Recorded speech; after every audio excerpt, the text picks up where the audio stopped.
Vishakha versus state of Rajasthan. ये case है sexual harassment of women at work place. ये judgement में 3 जजेस बेंच था। इसके पैनल में थे justice JS Verma, justice BN कृपाल, जस्टिस सुजाता V मनोहर। इसके ऑथर है JS वर्मा। इसका जजमेंट डेट है 13 अगस्त 1997। ये केस के लिए 6 सुप्रीम कोर्ट के केसेस को साइट किया गया था। इसका बैकग्राउंड अब हम देखेंगे। इन 1992 भानवारी देवी एक सोशल वर्कर है जो राजस्थान में चाइल्ड मैरिज को रोकने के लिए बहुत सारे प्रोविंसेस लाती है, वहाँ के लोगों को जागरूक करती है। लेकिन ये चीज़ उनके अपर कास्ट के जो मेन होते हैं, ऊंची जाति के लोग, उनको नहीं अच्छी लगती है। तो 5 अपर कास्ट मैन ने उसका गैंग रेप किया होता है राजस्थान में। और इस चीज़ को लेके उसकी पोजीशन में ध्यान में रखते हुए उसको कोई भी जस्टिस नहीं मिलता है। ना तो कोई चीज़ उसके लिए होती है, ना कोई प्रोटेस्ट होता है, ना ही कुछ और होता है, ना ही वो केस आगे जाके चलता है।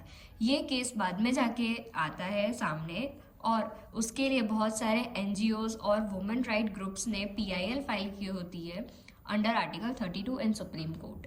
लीगल इशू रेज होता है, does sexual harassment at work place violates fundamental right of constitution. तो यस, ये आर्टिकल 14 को वायलेट करता है। In the absence of specific legislation can the court issue guidelines to prevent such violation. तो yes, ये चीज को लेके कोई भी प्रोविजन अपने कॉन्स्टिट्यूशन में नहीं था। ये केस के बाद बहुत सारे प्रोविजंस आए और एक एक्ट भी बना था। What are the obligations of the employers and the state is ensuring a safe work environment. Work place का एनवायरनमेंट सेव करने के लिए बहुत सारे प्रोविजंस लाए गए थे। इसमें कॉन्स्टिट्यूशन प्रोविजंस जो डाले गए थे वो है article 14 right to equality, article 15(1) prohibition of discrimination on the basis of sex, article 19(1)(g) right to practice any profession, article 21 right to life and personal liberty. ये चारों आर्टिकल का वायोलेशन हुआ था। कोर्ट ने ये फाइंड किया था कि sexual harassment at work place को लेके कोई भी एग्जिस्टिंग लॉ नहीं है। तो फिर कोर्ट ने ये चीज़ को लेके बहुत सारे लीगल गाइडलाइंस बनाई थी और कोर्ट ने ये डिसीजन दिया था कि जब तक वो प्रॉपर कोई कॉन्स्टिट्यूशन नहीं बनाते, वो कोई गाइडलाइंस दिया है उनको वो फॉलो करेंगे। ये है विशाखा के गाइडलाइंस। विशाखा गाइडलाइंस 1997।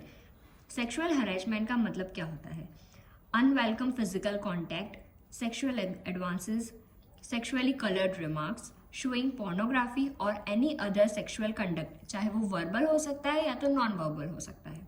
इसके कुछ प्रिवेंटिव स्टेप्स जैसे कि employers must take proactive steps to prevent sexual harassment. मतलब ऐसा कुछ होता है ऑफिस में या कहीं उसकी वर्क प्लेस में, तो उसके लिए एक्टिव स्टेप्स दिए जाते हैं। एक कंप्लेंट कमेटी बनाई जाती है जो हर एक जगह पे मैंडेटरी होती है और इसकी हेड होगी women.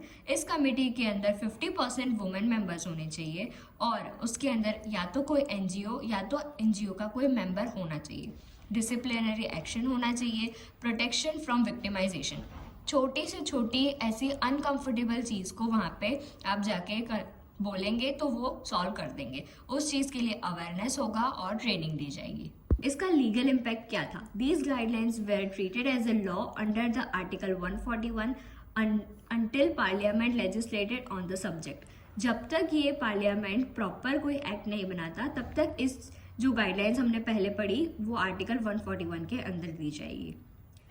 They served as a foundational framework for sexual harassment for women at workplace.